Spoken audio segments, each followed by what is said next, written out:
हाँ जी, जय हिंद साथियों। क्या हालचाल, कैसी है मेरी बच्चा पार्टी। तो आज जो है आप लोगों के लिए जो है बहुत ही इंपॉर्टेंट वीडियो लेके आया हूँ, क्योंकि आप सभी को पता है कि बीएस सैनिक स्कूल का जो एग्जाम है आप लोगों के लिए जो है 5 तारीख को जो है एग्जाम होने वाला है। यानी 5 का मतलब कल नहीं परसों, यानी 5 अप्रैल को जो एग्जाम होने वाला है उस एग्जाम से पहले जो है मैं आप लोगों को जो है 5 अप्रैल को जो एग्जाम होने वाला है उस एग्जाम से पहले मैं आप लोगों को चाह रहा हूँ कि कुछ जो है आप लोगों को इम्पोर्टेंट जो है मैथमेटिक्स का कुछ फॉर्मूला जो है ये मैंने खुद से जो है बनाया है इस फॉर्मूले को, और इन सब फॉर्मूले को जो है मैं चाह रहा हूं आप लोगों के साथ जो है डिस्कशन करना, और चाह रहा हूं कि आप लोगों के साथ जो है इस सब चीजों को करना है एक बार। तो एक एक करके सारे चैप्टर को जो है हम लोग पढ़ेंगे और एक एक करके जो है सारे चैप्टर को जो है हम लोग एक बार क्विक रिवीजन टाइप पे, क्योंकि आपका एग्जाम से पहले इस वीडियो को देख के जरूर जाइएगा, आपको बहुत जो है हेल्प मिल जाएगा। तो पहला जो चैप्टर है हमारे पास, और पहला जो चैप्टर होने वाला है वो कौन सा होने वाला है जरा इसके बारे में समझ लेते हैं।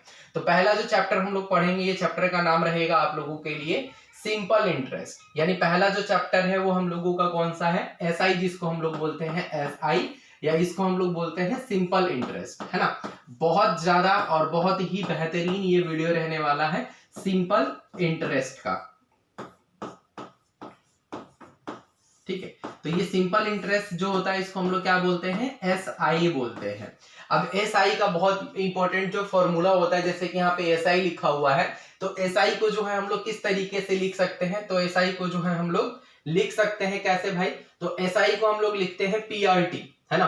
क्या लिखते हैं, पीआरटी के फॉर्म में लिखते हैं, यानी प्रिंसिपल। उसके बाद जो हमारे पास होता है आर, आर का मतलब होता है रेट, और रेट के बाद आता है हमारा टी। यानी जो हमारा एसआई होता है, जो हमारा एसआई होता है उसको हम लोग किस तरीके से लिखते हैं जरा एक बार समझ लेते हैं। तो जो हमारा एसआई होता है उसको हम लोग कैसे लिखते हैं भैया, उसको हम लोग लिखते हैं पीआरटी के फॉर्म में, ठीक है। पी का मतलब क्या होता है, प्रिंसिपल होता है, आर का मतलब रेट होता है, और टी का मतलब अपना टाइम होता है।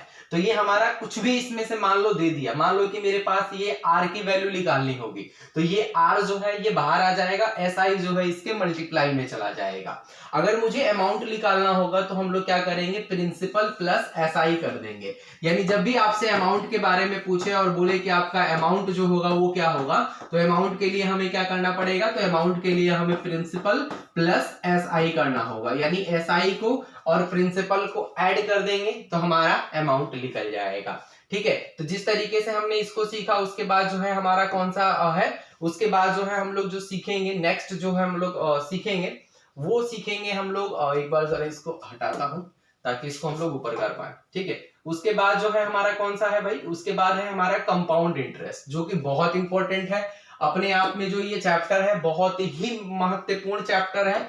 इसका जो नाम है वो क्या है, हमारा कंपाउंड इंटरेस्ट, ठीक है। इस कंपाउंड इंटरेस्ट को हम लोग हिंदी में क्या बोलते हैं भैया, इसको बोलते हैं हम लोग चक्रवृद्धि ब्याज। क्या बोलते हैं, चक्रवृद्धि ब्याज। अब ये चक्रवृद्धि ब्याज जो निकलता है कैसे निकलता है, वो ब्याज के ऊपर ब्याज निकलता है, ब्याज के ऊपर ब्याज निकलता है।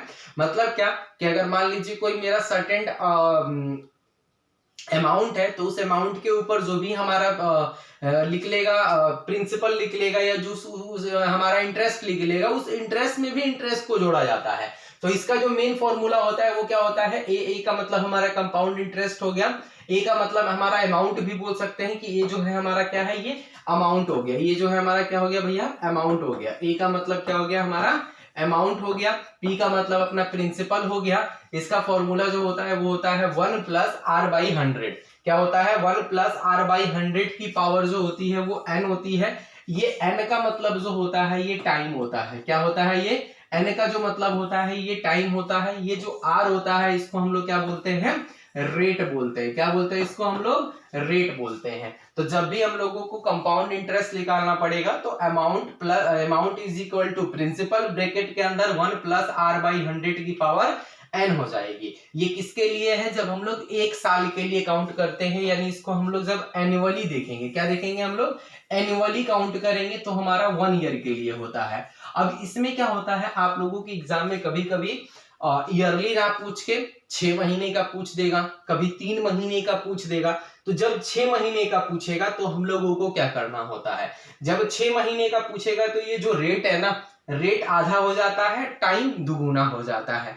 मैंने क्या बोला कि जब ये 6 महीने का पूछेगा तो रेट जो है वो आधा हो जाएगा और टाइम जो है वो डबल हो जाएगा, यानी रेट हाफ हो जाएगा, टाइम जो होगा वो ट्वाइस हो जाएगा। कैसे होगा जरा समझ लेते हैं एक बार, कि जब इसको हम लोग बोल दिए कि नहीं भैया अगर हमारा ये तो एनुअल है तो ये हमारा फॉर्मूला लग गया, अगर एनुअल ना हुआ तो क्या करेंगे भाई, तो देखिए जब एनुअल ना हुआ तो हमारे पास क्या फॉर्मूला लगेगा, तब हमारे पास आ जाएगा कितने दिन का, तब आएगा हमारे पास कितने दिन का, तब आएगा हमारे पास पूरे 6 महीने का। जब 6 महीने का आएगा तो मैंने अभी आप लोगों से बोला था कि जब कंपाउंड इंटरेस्ट जो होगा हाफ ईयरली के लिए पूछा जाएगा, यानी 6 महीने के लिए पूछा जाएगा, तो सब फॉर्मूला सेम रहेगा। ये जो रेट है इसको हाफ कर देंगे और जो पावर है उसको डबल कर देंगे। बात समझ में आ गई कि जो हमारा रेट है उसको सेम वैसे ही रहने देंगे, रेट को आधा कर देंगे, पावर को जो है वो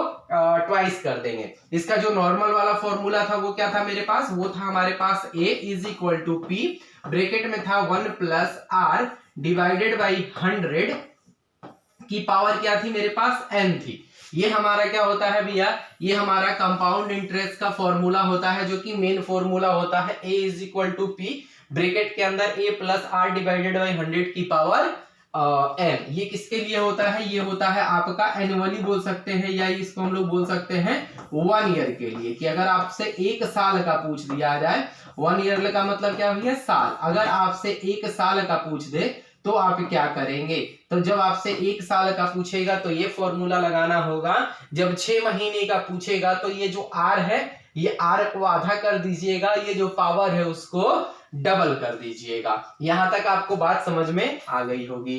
तो ये 2 चैप्टर नहीं, अलग अलग 2 ही चैप्टर है, और ये जो है हमारा एक मैंने सिखा दिया आप लोगों को एसआई, जिसको हम लोग बोलते हैं सिंपल इंटरेस्ट, दूसरा हो गया हमारा कंपाउंड इंटरेस्ट। अब थोड़ा सा और आगे चलेंगे। देखिए सारा मैंने खुद से जो है बनाया हुआ है, मतलब खुद से मैंने ये सारी चीजें लिखी हुई हैं, तो ये थोड़ा सा आप लोगों को मैं पीडीएफ जो है ये टेलीग्राम पे शेयर कर दूंगा। टेलीग्राम आपको कहाँ मिल जाएगा, तो वीडियो के डिस्क्रिप्शन में जाइएगा, मे भी हो सकता है कि कमेंट में भी मैं आपको टेलीग्राम का लिंक डाल दूं, क्योंकि ये मेरा चैनल नया है, आपको ही पता है चैनल नया है, लेकिन मैं बहुत पुराना हूं, है ना। तो मेरा जो दूसरा वाला चैनल है, होप कि आप सभी जानते होंगे, अगर नहीं भी जानते होंगे तो एक मेरा पुराना भी चैनल है दिविजा ट्यूटोरियल क्लासेस करके, जिसमें मैं अभी थोड़ा सा अपर क्लास के बच्चों को पढ़ा रहा हूं, लेकिन मैंने आप लोगों के लिए नया चैनल क्रिएट किया है, तो आप लोगों को यहाँ पे जुड़ना होगा। अभी जैसे ही आपका 5 तारीख का एग्जाम हो जाएगा, उसके बाद एग्जाम के बाद भी मैं आप लोगों के साथ कनेक्टेड रहूंगा, कि काउंसलिंग कब होती है, रिजल्ट कब आता है, कितने पर सिलेक्शन होता है, इस सारी चीजों के बारे में हम बात करेंगे। तो अब हम लोग बात करेंगे किसके ऊपर भैया, अब बात करेंगे ये हमारा क्वार्टरली हो गया। क्वार्टरली का मतलब क्या, 3 महीने के लिए। क्वार्टरली का मतलब क्या होता है, 3 महीने के लिए। जैसे कि हमारा क्या होता है 1/3 हो गया, 1/3 बोलते हैं। जैसे कि हमारा जो साल होता है ना, साल कितने महीने का होता है, तो आप बोलिएगा 12 महीने का होता है। तो 12 महीने से हमने पहले 1 ईयर वाला सीख लिया, उसके बाद हमने 6 महीने वाला सीख लिया। अब हम लोग किसके बारे में सीखने जा रहे हैं, हम लोग 3 महीने के बारे में सीखने जा रहे हैं। हमने 12 महीने भी लिखता है कहीं कहीं, और कहीं कहीं आपका 1 ईयर भी लिख देगा। मान लो कहीं 1 ईयर ना लिखे आपका, तो वहां पे लिख देगा एनुअली। क्या लिखेगा, एनुअली। अगर मान लीजिए 1 ईयर ना लिखा तो वहां लिख देगा आप लोगों को एनुअली लिख देगा। हमने ये सीख लिया, इसका फॉर्मूला क्या था, A is equal to P, bracket के अंदर 1 प्लस R/100 की पावर n था। इसके लिए मैंने क्या सिखाया था, इसके लिए मैंने सिखाया था कि जो हमारा 1 ईयर का होता है ना, इसको हम लोग जो मेरा रेट होता है, रेट को आधा करना होता है और पावर को डबल करना होता है। रेट को आधा करना होता है, पावर को ट्वाइस करना होता है। इस वाले केस में क्या होता है कि जो हमारा रेट होता है उसको 4 टाइम कर देना होता है, और जो पावर होती है उसको भी 4 टाइम कर देना होता है। देखो याद करना बहुत आसान है, क्योंकि मैं आज आपको याद करने का ही तरीका बता रहा हूं, कि जो भी हमारा 3 महीने का पूछे, फॉर्मूला तो बिल्कुल सब सेम है। आप देख पा रहे होंगे कि जो फॉर्मूला हमने उसमें सीखा था सेम वही फॉर्मूला है, बट इसमें क्या है R/4 डिवाइडेड बाई 100 हो गया है, पावर क्या हो गया है 4 टाइम हो गया है। समझ में आ गया भाई साहब, तो ये हमारा हो गया इस तरीके का। अब क्या होता है, ये समझ में आ गया आप लोगों को, आई होप कि समझ में आ गया होगा। अगर नहीं भी आएगा कोई बात नहीं, मैं फिर से एक बार रिकॉल करके सारी चीजों को समझा दूंगा। अब हम ये बात करेंगे बहुत इंपॉर्टेंट, हाँ इसके ऊपर शायद कोई बात नहीं करता होगा, क्योंकि भाई ये जल्दी से कोई नहीं बताता होगा। ये लिखा हुआ है कि interest rate the different for successive. अब इसका मतलब क्या होता है, ये जो हमारा सक्सेसिव है इसका मतलब क्या होता है कि बढ़ना होता है, माने प्लस कर दो कुछ भी कर दो, मतलब आगे बढ़ना होता है। जब हमारा आगे बढ़ने वाली कहानी होगी तो हमारे पास जो अमाउंट होगा, अमाउंट इज इक्वल टू क्या हो जाएगा, principal, principal into 1/R1 plus 100 R2 plus 100 R3 by 100। अब ये क्वेश्चन कैसे पूछेगा, ये क्वेश्चन इस तरीके से पूछेगा कि पहला जो R1 था, या कह सकते हैं कि पहला जो रेट है वो मेरा 3% बढ़ा, दूसरा जो हमारा रेट हो गया मान के चलिए कि वो बन गया भैया 4 टाइम्स बढ़ा, तीसरा जो रेट हुआ हमारा बढ़ गया मान लो 5 टाइम्स बढ़ा। तो ये कितने रेट बढ़ गए, 3 रेट बढ़ रहे हैं और तीनों जो है एकदम लगातार बढ़ रहे हैं। तो ये 3 जो होगा इसकी जगह पे आ जाएगा, ये 4 जो है इसकी जगह पे आ जाएगा, ये 5 जो है इसकी जगह पे आ जाएगा, और उसके बाद से हम लोग अमाउंट निकाल लेंगे।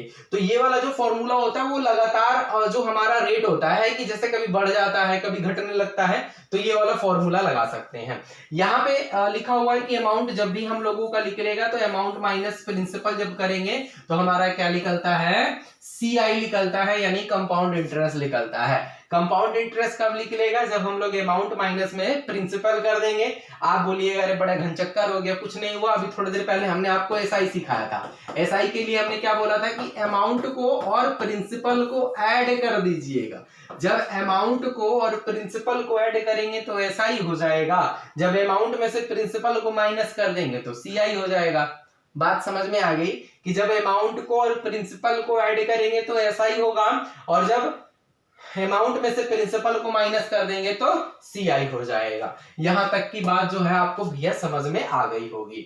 अब चलेंगे हम लोग जरा प्रॉफिट और लॉस के बारे में, और इसके बारे में भी थोड़ा समझ लेते हैं हम। ये एक्चुअली आपको इमेज इस टाइप का दिख रहा होगा, क्यों, क्योंकि मैंने खुद से जो है ये लिखा हुआ है, तो आप लोगों को शायद समझ में भी आ रहा होगा, और ये इस टाइप के नोट्स भैया बहुत काम आते हैं। ठीक है, चलो पहला जो है हमारा प्रॉफिट गेन होगा। गेन जब भी होगा तो हमारा क्या होता है, SP होता है और CP होता है। SP का मतलब क्या होता है हमारा, SP का मतलब होता है सेलिंग प्राइस। क्या होता है हमारा, सेलिंग प्राइस, किसी भी चीज को बेच देना, है ना। सेलिंग प्राइस ये हमारा क्या होता है, कॉस्ट प्राइस, जिसपे हमने चीजों को खरीदा है। कॉस्ट प्राइस क्या होता है कि जिसपे हमने चीजों को खरीदा है वो हमारा कॉस्ट प्राइस होता है, जिसपे हमने चीजों को बेच दिया वो सेलिंग प्राइस होता है। समझ आइए कि मैंने फोन खरीदा है, इस फोन को मैंने खरीदा का मतलब क्या है कि मेरा कॉस्ट प्राइस है कि मैंने इसको 10 रुपए में 20 रुपए में खरीदा, और सेलिंग का मतलब कि मैंने इसको 15 रुपए में 16 रुपए में क्या कर दिया, सेल आउट कर दिया, तो डेट इज कॉल्ड सेलिंग। जब हमारा लॉस होगा तो हम लोगों का CP में से SP क्या होता है भैया, माइनस हो जाता है। यानी जो भी हमारा कॉस्ट प्राइस होता है उसमें से हम लोग किसको माइनस कर देंगे, सेलिंग प्राइस को माइनस कर देंगे, तो हमारा वो क्या होता है, लॉस हो जाता है। मान लो मैंने 20 रुपए का कोई सामान खरीदा और 10 रुपए में बेच दिया, तो कितने का लॉस हो गया, तो आप बोलिएगा 10 रुपए का लॉस हो गया। जब हमें गेन परसेंटेज निकालना होगा, ध्यान दीजिएगा जरा इस बात को कि जब हमें गेन परसेंटेज निकालना होगा, वो बहुत बढ़िया क्वेश्चन आता है इससे भैया, तो हम लोगों को क्या करना होगा, गेन इंटू में 100 डिवाइडेड बाई CP। क्या करना है, gain into 100 divided by CP, और ये गेन परसेंटेज आप लिख के रख लीजिए कि आपके एग्जाम में यहां से एक क्वेश्चन जो है वो फंसता है। तो मान लीजिए कि कितने भी परसेंट का गेन हो गया, मान लो कि 43% का गेन हो गया, 75% का गेन हो गया, या नॉर्मल 30 का गेन हो गया, 40 का गेन हो गया, तो गेन यहां रख देंगे, मल्टीप्लाई 100 करेंगे, और जो आपका CP दे रखा होगा नीचे रख के इसको सॉल्व करेंगे तो हमारा गेन परसेंटेज निकल जाएगा। लॉस परसेंटेज भी सेम वही कहानी होगी, जहां पे गेन था यहां पे लॉस रखेंगे, इंटू 100 करेंगे, या इंटू 100 नहीं होगा, यहां पे भी CP होगा। समझ में आया, क्योंकि नीचे भी CP यहां पे भी CP, लॉस है लॉस रखेंगे, गेन है गेन रखेंगे, बाद बाकी फॉर्मूला ऐसे ही चिपका देंगे।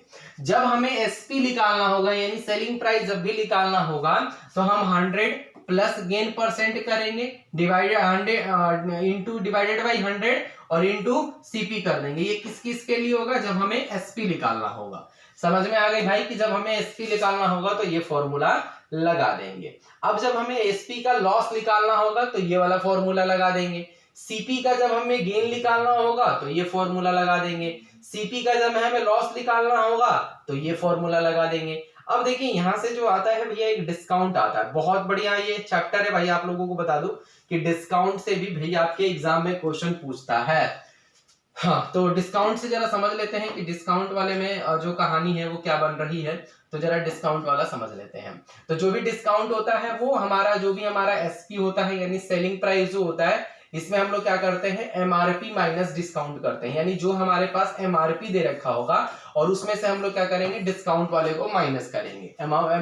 एमपी का मतलब मार्केट प्राइस या मार्केट प्राइस बोल सकते हैं कि किसी का अमाउंट लिखा होगा 20 रुपए 40 रुपए, तो उसमें बोलता है अगर कि मेरे को 25% का डिस्काउंट देना है तो डिस्काउंट यहाँ लगा देंगे और इसमें से इसको माइनस कर देंगे। अब जो है मेरे पास क्या है रेट ऑफ डिस्काउंट, क्या है rate of discount. Rate of discount कब निकालेंगे, हमारे पास पहले डिस्काउंट परसेंटेज होगा इज इक्वल टू में क्या करेंगे डिस्काउंट करेंगे एमपी करेंगे और 100 कर देंगे, हमारा डिस्काउंट परसेंटेज निकल जाएगा। और बहुत पूछता भी है क्वेश्चन कि मान लीजिए कि आप कोई कपड़ा खरीदने गए या कुछ खरीदने गए है ना, तो उसमें से आपको डिस्काउंट दे रहा है एमपी पे और एमपी पे भी नीचे रखना है एमपी, डिस्काउंट जितना देगा उसको ऊपर रख के इनटू 100 कर देना है। और हमारे पास जो भी होगा एसपी इज इक्वल टू क्या होता है एमपी, एमपी का मतलब मार्केट प्राइस इनटू में 100 माइनस डिस्काउंट अपॉन में 100 हो जाएगा। जब भी हमें एमपी निकालना होगा तो 100 इंटू एसपी 100 माइनस डिस्काउंट कर देंगे। ये जो भी चैप्टर मैं आपको करा रहा हूं बहुत इंपॉर्टेंट चैप्टर है। और ये वाला चैप्टर भाई साहब यहां से आपके एग्जाम में क्वेश्चन जो है भैया बिल्कुल फंसता है और यहां से जो है डायरेक्ट क्वेश्चन आपके एग्जाम में जो है आता है स्पीड डिस्टेंस एंड टाइम। क्या है स्पीड डिस्टेंस एंड टाइम, यानी जिसको हम लोग क्या बोलते हैं स्पीड डिस्टेंस टाइम, है ना, स्पीड डिस्टेंस और टाइम, या डिस्टेंस होगा भाई साहब।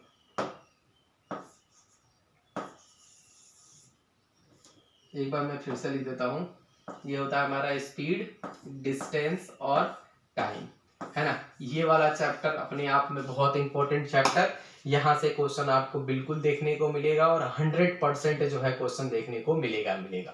जब हमें स्पीड निकालना होता है, क्या निकालना होता है स्पीड जब निकालना होता है तो हमारा क्या होता है डिस्टेंस अपॉन टाइम हो जाता है। जब भी हम लोग स्पीड निकालेंगे तो डिस्टेंस अपॉन टाइम हो जाएगा, जब टाइम निकालेंगे तो डिस्टेंस अपॉन स्पीड हो जाएगा। और ये जो है ना इसको बस याद रखना है आपको, है ना, distance is equal to speed into time. सबसे पहले यही याद रखना है कि distance is equal to speed into time है। अगर मान लीजिए मेरे को यहाँ से टाइम निकालना होगा तो ये डिस्टेंस ऊपर चला जाएगा स्पीड नीचे आ जाएगा। मान लो मेरे को स्पीड निकालना होगा, ये डिस्टेंस जहां है वैसा रहेगा, टाइम इसके नीचे आ जाएगा। समझ में आ गया वैसा। एवरेज स्पीड पिछले कई सालों से आपके सैनिक स्कूल में देखा जा रहा है कि एवरेज स्पीड से आपका क्वेश्चन भैया 1 से 2 कभी कभी फंस जाता है। तो एवरेज स्पीड का जो फॉर्मूला होता है इसमें आपको क्या लिखना है कि total distance cover by total time taken, कि उसने कितना डिस्टेंस कवर किया। जैसे एवरेज स्पीड जब भी पूछेगा ना तो यहाँ पे दो या तीन लोगों के बारे में पूछ देगा कि एक जो है वो 10 के स्पीड में जा रहा है, दूसरा जो है वो 20 के स्पीड में जा रहा है, तो नीचे टाइम टेकन कि इतना टाइम लगा। स्पीड का मतलब क्या मेरा डिस्टेंस कि 2 किलोमीटर कवर किया, 3 किलोमीटर कवर किया, तो टोटल जो कवरिंग है ऊपर आ जाएगा, टोटल टाइम जो है मेरा नीचे आ जाएगा। और यहां से आपका क्वेश्चन भैया यहां से भी क्वेश्चन जो है आता है। ठीक है, सबसे इंपॉर्टेंट बात जो है बच्चे यहां भूल जाते हैं, कन्वर्जेशन ऑफ यूनिट। यूनिट का कंजर्वेशन कैसे होता है, कब हम लोगों को कैसे हमें चेंज करना होगा, कि जब भी हमें याद रखिएगा कि जब भी हमें किलोमीटर से मीटर पर सेकंड में जाना होगा, जब भी हमें किलोमीटर से मीटर पर सेकंड में जाना होगा तो 5/18 करना होगा। क्या मैंने बोला कि जब भी किलोमीटर से मीटर पर सेकंड में जाएंगे तो 5/18 होगा, जब भी हमें मीटर सेकंड से किलोमीटर में जाना होगा तो 18/5 करना होगा। ये अमूमन आप लोगों को पता ही होना चाहिए कि 1 minute is equal to 60 second, 1 hour is equal to 60 minute, 1 day is equal to 24 hour, 1 kilometre is equal to 1000 metre. समझ में आ गई भाई साहब। तो यहाँ स्पीड डिस्टेंस एंड टाइम वाला भी चैप्टर अपना जो हो गया खत्म हो चुका है। अब चलेंगे भैया ट्रेन का कॉन्सेप्ट सीखेंगे। बड़ा ही मस्त भैया ट्रेन आपने देखा होगा छुक छुक छुक छुक चलती है, लेकिन ये जब क्वेश्चन आएगा हमारे एग्जाम में हमारे दिमाग को छुक छुक छुक छुक कर देगी, है ना, क्योंकि यहां से भी आपके एग्जाम में भाई अमूमन देखा जाता है कि कभी कभी यहां से भी क्वेश्चन पूछता है। क्वेश्चन पूछेगा कैसे, जरा ये समझ लीजिएगा। क्वेश्चन पूछने का जो इसका तरीका रहेगा वो क्या रहेगा, लिखा है कि time taken by the train in passing a railway, कोई रेलवे ब्रिज को पास करेगी या किसी प्लेटफॉर्म को पार करेगी या किसी टर्मिनल को पार करेगी, तो ट्रेन जो होगा वो रेस्ट में रहेगा। मान लो कि ये मेरा ट्रेन है, ठीक है, ये मेरा ट्रेन है और ये किसको पार कर रही है, किसी पासिंग द रेलवे ब्रिज, कोई रेलवे ब्रिज है और ये ट्रेन इसको ऐसे पास कर रही है, तो ये जो ट्रेन है ना वो क्या रहेगा, रेस्ट पे रहेगा। ट्रेन जो रहेगा वो क्या रहेगा भैया, ट्रेन एट अ रेस्ट। और उसके बाद ब्रिज का लेंथ वगैरह निकालना होगा, तो ये मेरे पास क्या हो जाएगा, m plus x divided by speed, क्या हो जाएगा, m plus x divided by speed. अब जो m होगा उसको हम लोग क्या बोलेंगे, लेंथ ऑफ ट्रेन, कि ट्रेन का लेंथ कितना है। n का जो मतलब होगा, ये n होता है, मैं थोड़ा सा n लिखता हूं, n जो होता है वो लेंथ ऑफ ब्रिज हो गया, क्या हो गया, लेंथ ऑफ ब्रिज हो गया, प्लेटफॉर्म हो गया, टर्मिनल हो गया, स्टैंडिंग ट्रेन हो गया। कभी कभी पूछता है कि एक ट्रेन यहाँ खड़ी है ना, और दूसरी ट्रेन जो है इसको क्रॉस कर रही है, तो बताना है कि कितने स्पीड में क्रॉस करेगी। तो जो पहला वाला ट्रेन है m इंटू n करेंगे, स्पीड डाल देंगे, डायरेक्ट फॉर्मूला लगाएंगे और ये अपना काम बन के आ जाएगा। ठीक है, अब देखिए एक और कहानी यहां से आती है कि when the distance is constant, जब हमारा डिस्टेंस क्या हो, कांस्टेंट हो, मतलब डिस्टेंस जो है बिल्कुल क्या हो, हमारा कांस्टेंट हो, यानी डिस्टेंस कोई भी दिक्कत नहीं है, रुका हुआ होना चाहिए। तब जब एवरेज स्पीड निकालेंगे तो हमारे पास क्या हो जाएगा भैया, ये हो जाएगा हमारे पास 2xy x प्लस वाई, क्या हो जाएगा 2xy divided by x plus y. समझ में आ गया। चलिए, जब समझ में आया भाई तो अगला कॉन्सेप्ट सीखेंगे एलसीएम और एचसीएफ। क्या सीखेंगे भाई, एलसीएम और एचसीएफ, जो कि ये भी भाई चैप्टर अपने आप में बहुत ही इंपॉर्टेंट है। एलसीएम और एचसीएफ से भी आपके एग्जाम में क्वेश्चन पूछता है कि जब भी आपका एलसीएम और एचसीएफ पूछे, जब भी आपका एलसीएम और एचसीएफ पूछे, कब, फ्रैक्शन में। कब पूछे, तो ये फ्रैक्शन में जब भी पूछे तब हमें क्या करना होगा कि जब भी हमें एलसीएम का निकालना होगा, जब भी हमें क्या निकालना होगा भाई, जब भी हमें, अरे भाई रुक जा, जब भी हमें एलसीएम निकालना होगा, क्या निकालना होगा, जब भी हमें एलसीएम निकालना होगा, जब भी हमें क्या करना होगा भाई, एलसीएम निकालना होगा। किस केस में, जब हमारा फ्रैक्शन में एलसीएम पूछे तो ऊपर वाला जो होता है उसको हम लोग डिनोमिनेटर बोलते हैं, नीचे वाले को हम लोग डिनोमिनेटर बोलते हैं। तो जब भी एलसीएम निकालना होगा तो ऊपर वाले का एलसीएम निकालना होता है, नीचे वाले का एचसीएफ निकालना होता है। एचसीएफ जब भी आपको निकालना होगा फ्रैक्शन में, एचसीएफ पूछेगा तो ऊपर वाले का एचसीएफ, नीचे वाले का एलसीएम। एलसीएम जब पूछेगा तो ऊपर वाले का एलसीएम, नीचे वाले का एचसीएफ। कुछ भी दिक्कत नहीं है। मान लो कैसे, जैसे यहाँ पे 2/3 दे रहा हो, 4/3 दे रखा हो और बोल दिए किसका एलसीएम निकालिए, तो ऊपर वाले का एलसीएम, नीचे वाले का एचसीएफ। मतलब जिसके बारे में पूछेगा ना तो ऊपर वही काम करके उसको दे देना है कि ऊपर वाले का वो चीज निकाल लेना है। सबसे मोस्ट इंपॉर्टेंट भाई साहब इसमें पूरे कहानी में सबसे मोस्ट इंपॉर्टेंट जो आप लोगों के लिए रहेगा वो ये रहेगा भाई कि यहां से आप लोगों के साथ जो रहेगा ये वाला कॉन्सेप्ट रहेगा, और ये रहेगा आप लोगों का कौन सा, ये वाला, कि जब भी हम लोगों का पहला नंबर इंटू दूसरा number is equal to LCM into HCF, यानी first second is equal to LCM into HCF. जब भी हम लोगों को एलसीएम निकालना होगा तो first into second divided by HCF करना होगा। First number into second number is equal to LCM upon HCF. जब भी हमें एचसीएफ निकालना होगा तो पहला नंबर इंटू दूसरा नंबर डिवाइडेड बाई एलसीएम। जब decimal of LCM and HCF निकालना होगा तो इसमें हमें देखना पड़ेगा कि भैया कि पॉइंट के बाद जो है वो कौन सबसे ज्यादा जो नंबर है वो सबसे पहले आ रहा है। ठीक है, तो इस वीडियो में भाई हम लोग यहीं तक करते हैं। अगले वीडियो में और मैं आप लोगों को इंपॉर्टेंट कुछ और चैप्टर जो है वो करा दूंगा और कुछ और इंपॉर्टेंट चैप्टर के जो है फॉर्मूले करा दूंगा। तब तक आप इस वीडियो को ज्यादा से ज्यादा प्यार दीजिए, ज्यादा से ज्यादा अपने दोस्तों के साथ शेयर कीजिए। अगर ये वीडियो पसंद आए तो भैया लाइक तो बनता है, लाइक जरूर कर दीजिएगा, और चैनल पे पहली बार अगर जुड़ रहे हैं ना तो चैनल को सब्सक्राइब करना ना भूलिएगा।